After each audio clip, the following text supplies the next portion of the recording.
warrior, Saladin, conquered the Crusaders and took control of Jerusalem.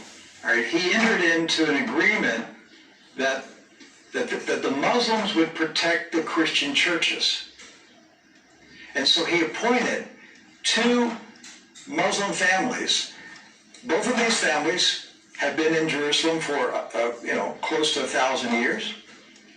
And each generation has passed down The key. the key, Right.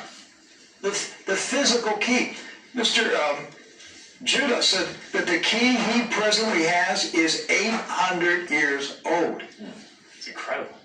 He had another key, but it broke. And this is a Muslim. I mean, Yes. Abdi Judah is a Muslim. And he said it's a great honor for a Muslim to hold the key to the Church of the Holy Sepulchre, which is the most important church in Christendom.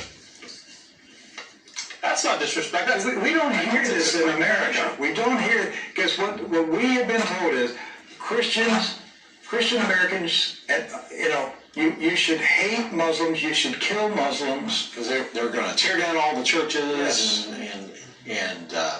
and basically just ransack them and everything else. But here we have 2 families that for nearly 1,000 years have actually been watching over Christian churches. That's right. So who planted into our minds here in America that we should hate and kill Muslims?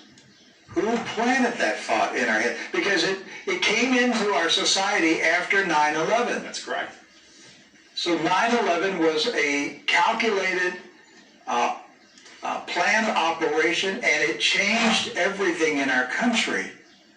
And so we were saturated with media propaganda, which who owns the media in this country? So we were saturated with this media propaganda. You Americans, you need to hate Muslims. You need to go to war. You need to send your sons to go kill Muslims. All right? And yet, when you go to the Middle East, you find out that the Muslims, like Christians, are taking care of Christian churches. Yes. Do not hold animosity against Christians or Americans, except in the case where Americans are pushing for war in their countries or trying to take their land. So they've lived together. They've lived together for centuries and centuries. Jews, Christians, and Muslims have lived together for centuries. They were buying and selling. They were trading. They were doing business together. They were building houses next door to each other for centuries. And it didn't change until the Zionists came. Now, see, wait a minute, I thought Zionists are Jews. Not all Jews are Zionists.